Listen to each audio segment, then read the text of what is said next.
Hello दोस्तों, नमस्कार। आप सभी का आपके favourite YouTube channel grow with shares में स्वागत है। आज हम अपने चैनल में दोस्तों गैप अप के बारे में बात करने वाले हैं।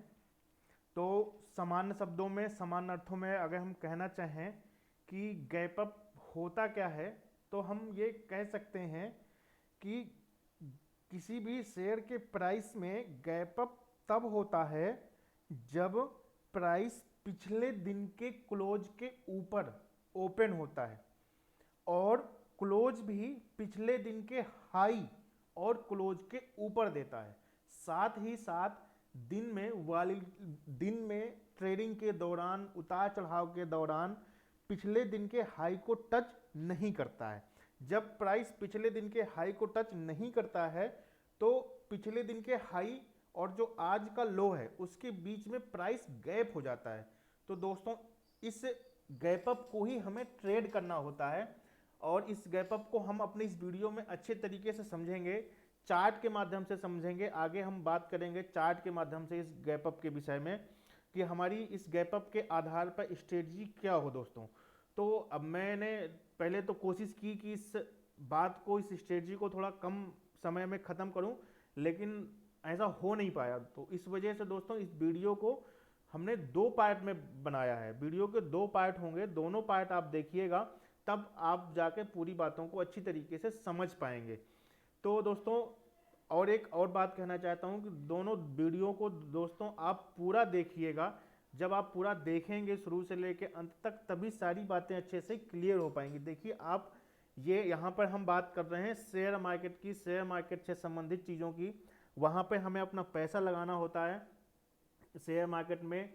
तो पैसे का जब रिस्क लेना होता है तो बिना अच्छी तरीके से समझे किसी भी चीज़ में, किसी भी शेयर में हमें पैसा नहीं डालना है। तो दोस्तों अगर आप गैप अप की स्ट्रेटजी को अच्छे से समझना चाहते हैं, उसके आधार पर ट्रेड करना चाहते हैं, तो प्लीज़ वीडियो को पूरा देखिएगा। आइए अब हम चलते हैं सीधे अपने चार्ट पर। तो दोस्तों देखिए, ये आपके सामने इन्फोसिस का चार्ट है और यहाँ पर आपको क्लियर कट गैप जो है दिख रहा होगा कि ये जो 15 जुलाई की कैंडल है और ये 16 जुलाई की कैंडल है। तो 15 और 16 जुलाई दोनों कैंडलों के बीच में प्राइस का एक गैप है दोस्तों। तो ये जो गैप है यही दरअसल गैप अप है। आप देखिए तो पिछले दिन के क्लोज के ऊपर, यानी 15 जुलाई की जो क्लोजिंग है, क्लोजिंग हाई लो वगैरह आपको जिस भी कैंडल पर मैं अपना माउस रखूंगा उसका यहाँ पर दिखाई पड़ेगा दोस्तों। हाई लो क्लोज देखिए यहाँ पर दिखाई पड़ेगा। तो इस कैंडल की जो क्लोजिंग है आप उसको देखेंगे तो वो 830 रुपए की है और अगले दिन 16 जुलाई को जो इसकी ओपनिंग होती है वो ओपनिंग होती है जाकर 900 रुपए पे। तो सीधे 830 से 900 रुपए की ओपनिंग होती है, यानी कि 70 रुपए का लगभग 10% का, लगभग 9-10% का जो है गैप अप होता है। दिन के दौरान प्राइस पिछले दिन की 15 जुलाई की का जो हाई है उस हाई को टच करने नहीं आता है, उसके ऊपर ही रहता है और उसके ऊपर ही जो है क्लोजिंग दे देता है। तो ये हमने मान लिया, कंसीडर कर लिया कि ये एक जो है गैप अप हो गया। तो अब इस गैप अप के आधार पर हमको करना क्या चाहिए, कैसे ट्रेड करना चाहिए। तो दोस्तों सबसे पहली बात जो मैं समझता हूँ वो ये है कि ट्रेड लेते समय जो आपको डिसाइड करनी चाहिए वो है स्टॉप लॉस। जब भी आप ट्रेड बनाएं तो सबसे पहले ये डिसाइड करें कि मेरा यहाँ पर स्टॉप लॉस क्या होगा।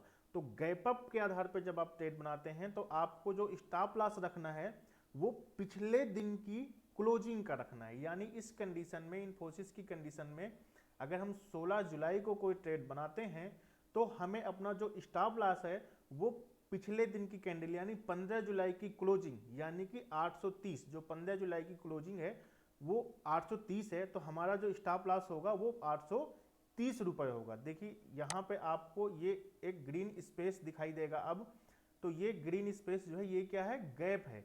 यहाँ पे प्राइस ने ट्रेड नहीं किया, यहाँ पर एक गैप छूट गया। तो इसी गैप के बाद हमें ट्रेड करना है दोस्तों। अमूमन होता क्या है कि जब प्राइस में गैप अप होता है मॉर्निंग में, कभी 9%, कभी 8%, कभी 10% ऊपर प्राइस गैप अप होता है, तो एक डर हो जाता है कि यार ये तो 10% ऊपर हो गया, 8% ऊपर हो गया, अब इस पर ट्रेड हमें नहीं करना है। लेकिन दोस्तों आपको गैप अप से घबराना नहीं है। गैप अप एक बहुत ही अच्छा संकेत है जो ये बताता है कि अगर प्राइस में गैप अप हुआ है और गैप अप सस्टेन हुआ है क्लोजिंग तक, जो है क्लोजिंग तक हमें इंतजार करना हो, ये देखना है कि अगर गैप अप क्लोजिंग तक जाकर सस्टेन हुआ है तो फिर आपको तेजी से डरना नहीं है, गैप अप से डरना नहीं है। अपना तेजी का ट्रेड गैप अप के आधार पर ले लेना है और स्टॉप लॉस रखना है पिछले दिन की क्लोजिंग का। अब हम इस इन्फोसिस के चार्ट को आगे बढ़ाएंगे तो आप देखिए यहाँ पर 8-9% ऊपर गैप अप हुआ और इसके बाद भी इन्फोसिस की रैली रुकी नहीं, वहाँ से प्राइस ने अच्छी खासी रैली की,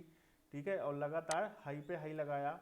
और जो लेटेस्ट हाई जो लगा हुआ है इसमें 8 जनवरी का, वो 1392 रुपये का है, यानी कि गैप अप हुआ था यहाँ पर 900 रुपये के आसपास। और उस गैप अप के बाद प्राइस जो है 1400 रुपये तक, लगभग 1390-1400 रुपये तक गया। और अब यहाँ पर थोड़ा सा जो है कंसोलिडेशन कर रहा है, जैसे यहाँ पर भी इसने किया है, यहाँ पर भी किया है, यानी कि अभी भी हम ये नहीं कह सकते हैं कि प्राइस की रैली जो है ख़त्म हो गई है।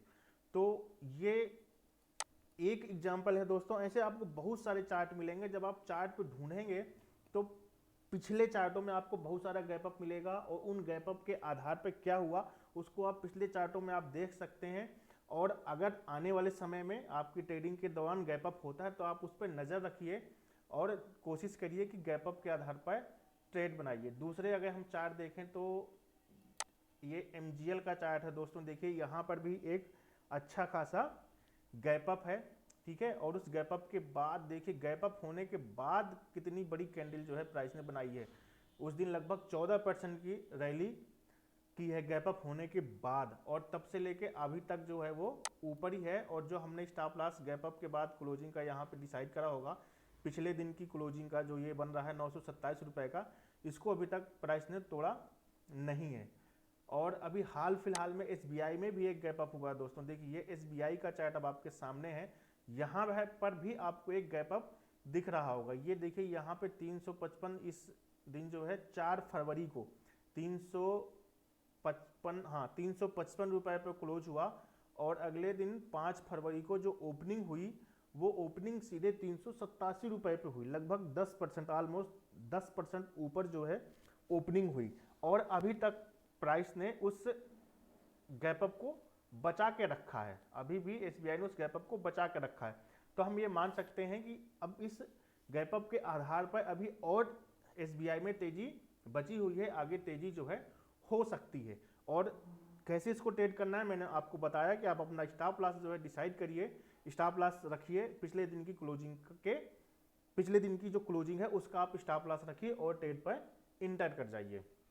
तो दोस्तों मेरे ख्याल से ये क्लियर हो गया होगा कि गैप अप होता क्या है और इसके आधार पर यदि हम ट्रेड लेते हैं तो अपना स्टॉप लॉस क्या रख सकते हैं। लेकिन दोस्तों अभी गैप अप में काफ़ी कुछ शेष रह गया है, सारी बातें गैप अप के विषय में अभी नहीं हो पाई हैं।